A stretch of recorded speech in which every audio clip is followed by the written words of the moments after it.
وہاں کچھ انگریز عورتیں ہمیں نظر آئیں, بالکل اکیلی تنہا بیٹھی ہوئی ہیں. میں نے خود تو ان خواتین سے انٹرویو نہیں لیا. میں نے کہا میں اگر انٹرویو لوں گا اور کسی نے کیمرے سے تصویر کھینچ کے ڈال دی یوٹیوب پہ تو ہمارا پورا سال وضاحتی بیانات میں ہی لگے گا کہ بھائی میں خدا کی قسم شادی کرنے نہیں گیا تھا, اللہ کی قسم میں رشتہ لینے میں تو ویسے ہی گیا تھا. تو خیر ایک خاتون بیٹھی بھی تھی, لڑکی تھی, تو میں نے جو اپنے میزبان مولانا تھے ان کو کہا, میں نے کہا جا کے اس سے انٹرویو لو, آپ کا کلپ نہیں آئے گا مارکیٹ میں, آپ کو لوگ جانتے نہیں ہیں. میں نے کہا اس سے انٹرویو لیں کہ تم اکیلی کیوں بیٹھی ہوئی ہو. سمجھ رہے, یہ مقصد نہیں تھا کہ ہم آ جائیں, اگر آپ کی یہ مقصد نہیں تھا. میں چاہ رہا تھا کہ ان کے کلچر کو دیکھوں یہ کیا. تو انہوں نے بھی نہیں لیا, ان کی بھی ہمت نہیں ہوئی, شرم آ رہی تھی یار, کیونکہ ان کے لباس ایسے بےہودہ ہوتے ہیں کہ انسان ایک مصیبت ہوتی ہے کہ کیسے نظر کی حفاظت کرے. تو خیر کسی سے ذمہ لگایا وہی جو تھا, تو پوری معلومات تو سامنے نہیں آئی. کچھ بات چیت جو اس سے کسی اور نے کی, اندازہ ہوا کہ اس کو کوئی لفٹ کرانے کے لیے تیار, کیونکہ عمر اس کی ہو گئی ہے تھوڑی, بولو بھائی,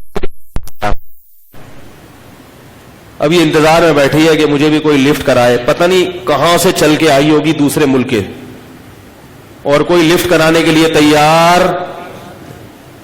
یہ زندگی ہے. یہ جو کہتے ہیں نا عورتوں کو آزاد کرو لباس سے, کپڑوں سے, میرا جسم پر میرا حق ہے, اس نے یہی زندگی گزاری ہے کہ میرے جسم پہ میرا حق ہے. اب جسم جیسے ہی خراب ہونا شروع ہو گیا تو اب کوئی اس جسم کو گھاس ڈالنے کے لیے تیار, بولو بھائی, نہیں ہے. کیونکہ گوروں کو اتنی خوبصورت خوبصورت لڑکیاں کم عمر کی مل رہی ہیں سستے میں کہ وہ آپ کی طرف آنے کے لیے تیار.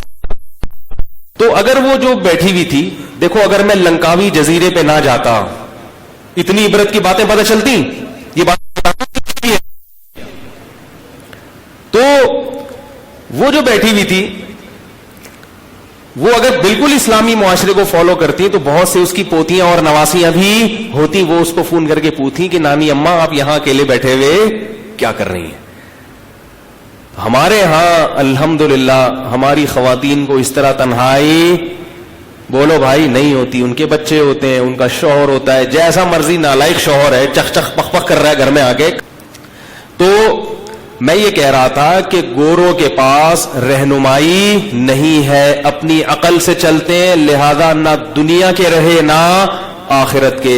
تو ان کو یہ نہیں پتا کہ ہم نے پیسہ کہاں سے کمانا ہے اور کہاں, اس کے نتیجے میں وہ کما کما کے سارا لنکاوی جزیرے جیسے جزیروں پہ اڑا, پھر بھی نہیں ملتا, پھر بھی تنہائی میں. عجیب زندگی ہے ان کی. تو تمہید ہی اتنی لمبی ہو گئی. ابھی تو میں نے بیان یہ کرنا تھا نا کہاں خرچ کرنا چاہیے, تو اس کی اہمیت بتانے کے لیے کہ اللہ نے ہمیں مذہب دیا, اسلام دیا, ہمیں اللہ نے بتا دیا کہ یہاں کماؤ اور یہاں خرچ کرو, اور اتنا خرچ کرو, نہ اس سے زیادہ کرو نہ اس سے کم کرو. تو اس سے ہمیں دنیا کے بھی مزے اور آخرت کے بھی مزے. اب یہ کتنا خرچ کرو, کہاں خرچ کرو, اس کی اہمیت تو سمجھ میں آ گئی ہوگی.